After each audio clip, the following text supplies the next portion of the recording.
And I'm Allison Hart. I'm 34 now, and for most of my life, I understood my place in the family. Dependable, agreeable, invisible when necessary. My older sister, Vanessa, was always the one in the spotlight, vibrant, dramatic, and impossible to ignore. She was the kind of person who walked into a room like it owed her something, and people loved her for it. My parents, Diane and Richard, loved her too. Or at least they loved the idea of her. Vanessa got away with things I wouldn't have dared to try. Curfews meant nothing. Grades didn't matter. As long as she smiled and called home occasionally, she was golden. Meanwhile, I kept my head down, straight A's, part-time job at 16, never drank, never snuck out, just behaved. I thought maybe if I was just good enough, they'd see me. But being good never dazzles the way being loud does. Vanessa married young, 22, to a man named Eric Whitman. He was the kind of guy moms love, polished, polite, with a firm handshake and family money. Vanessa said she loved him, but even back then, I could tell she loved the life more. The house in the suburbs, the luxury car, the ring with a diamond you could skate on. I was maid of honor at their wedding. I gave a tasteful speech, cried a little, smiled for every photo. That's what I did. I made things look smooth, clean, easy. I went home alone that night, like I had every night for the past 5 years. My life wasn't glamorous. I was finishing a master's in counseling, working at a nonprofit, and living in a small condo I paid for myself. I didn't envy Vanessa's life. I just wanted the same respect, but that wasn't how my family worked. Vanessa had 2 daughters, Claire and Mia, by the time she turned 28. And from the moment they were born, my parents turned from mildly dismissive to completely obsessed. Holidays were no longer holidays. They were showcases. Claire's dance recitals, Mia's piano competitions, Vanessa's latest vacation pictures on a slideshow in the living room while my mom beamed like she'd raised a queen. And me, I brought wine, fixed the Wi-Fi, cleaned the dishes. Eric was complicated, too charming, too careful. He'd corner me at family dinners, complimenting my dress a little too long, asking if I was still single in a tone that suggested there was something wrong with that. I always changed the subject, fast. Then one day Vanessa called me, crying.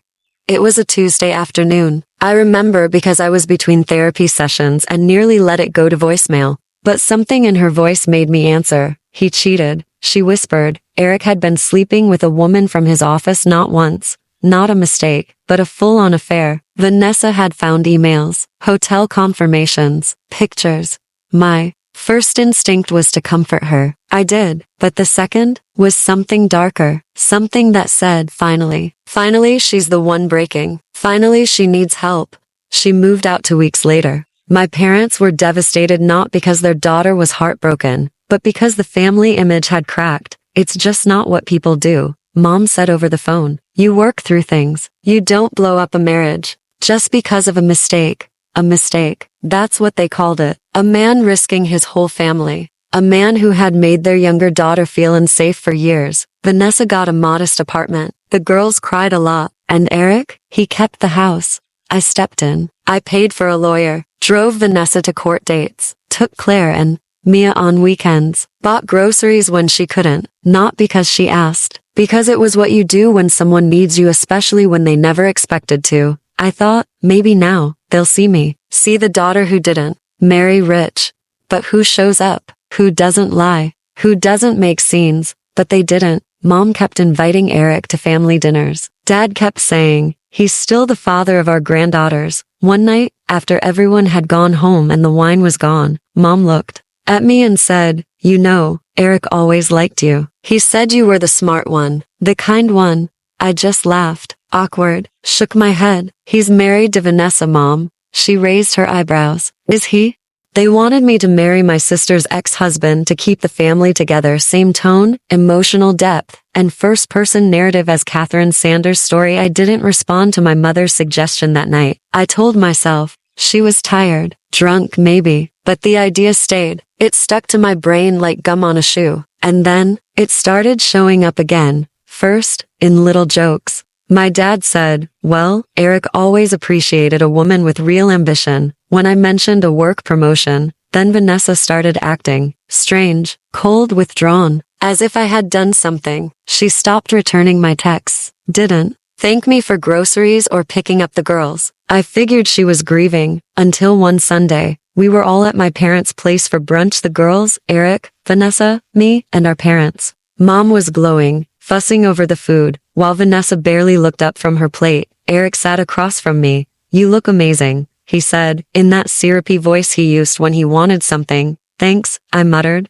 How's work? I've been thinking a lot, he said, lowering his voice. About mistakes, about second chances. I didn't respond. Later, as I was washing dishes, Mom came up behind me. Eric's lonely, she said, as if she was talking about a stray cat. He made one mistake. He's still family, and the girls love you.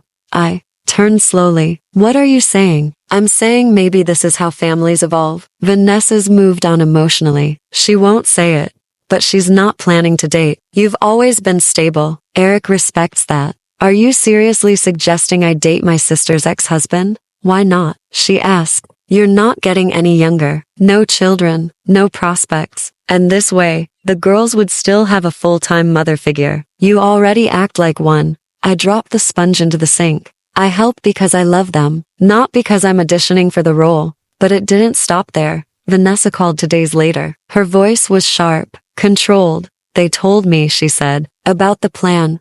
Plan? I asked, already sick. You and Eric. There's no plan, I said. And if there is, it sure as hell didn't come from me. She paused, then laughed, but it wasn't funny. You know, I always wondered why you were so available, so eager to help. Are you serious right now? You always wanted what I had, she snapped. I never wanted him, I hissed. I pitied you for settling. Silence. Then she hung up. For 2 weeks, the family was radio silent. No texts, no calls. Even the girls were kept from me. Then the message came, from my mother. Come over. Tonight, we need to talk as a family.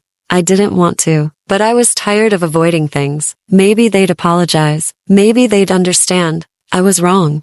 I showed up that night, not because I expected peace, but because I needed closure. When I walked into the living room, they were all there. My mom, dad, Vanessa, Eric, even the girls sitting quietly with tablets, unaware of the storm that was about to unfold. Mom gestured for me to sit. I didn't. Dad cleared his throat. We've been talking about what's best for the family, for the girls, Mom added quickly. Eric sat with that same smug calm. Vanessa avoided my eyes completely. We think, Dad began, that the best way forward is healing, and unity, and stability, Mom added. The girls need it, and honestly, so do you. Let me guess, I said slowly. You want me to marry Eric? Silence. No one denied it. Mom said it like it was logical. He's already close with the family. You love the girls. You're established. It just makes sense. Vanessa is fine with it. I looked at Vanessa. She blinked hard, then said, I don't care what you do. Eric smiled. Just barely. And I realized something in that moment. I wasn't just being offered an impossible role. I was being set up to absorb everyone else's mistakes. Again, I was supposed to sacrifice my dignity, my boundaries, and my peace because it was easier than making Vanessa face her own decisions, easier than my parents facing the cracks in their perfect story. No, I said. Mom blinked. Allison, no, I said again. You want me to clean up your mess, to sacrifice my own life for the illusion of family unity. We just thought. Eric started. Don't. I cut him off. You don't get to think for me. None of you do. Vanessa finally looked at me. For a split second, something behind her eyes softened, then hardened again. You always wanted to be me, she said, almost sad. No, I said. I wanted to be seen. I turned and left. No hugs, no folder to return, no second guessing. That was the last time I stepped inside my parents' house. Weeks passed, then months. The texts came, at first demanding, then desperate. I didn't respond. I focused on my clients, on myself. I moved into a quiet place outside the city, near a lake. I started swimming in the mornings, making pasta from scratch on Sundays. I got a dog, a mutt named Bruno, who barks at every squirrel like it's personal. Vanessa never reached out. Neither did Eric. But one day, Claire did. She sent me a letter, a real one, crayon scribbles on the bottom. Andy Alley, I miss you. I got 100 on my spelling test. Love you. I cried when I read it, not because I was sad, but because that little girl reminded me of myself, someone trying to do everything right just to be seen. I wrote back. I didn't talk about the adults. I just told her how proud I was, how brilliant she is, how much I missed her, too. I don't know what will happen next. I don't need to. Some families break because they were never built on truth. Some women spend their whole lives cleaning up after those fractures, but not me, not anymore, because peace isn't given, it's claimed.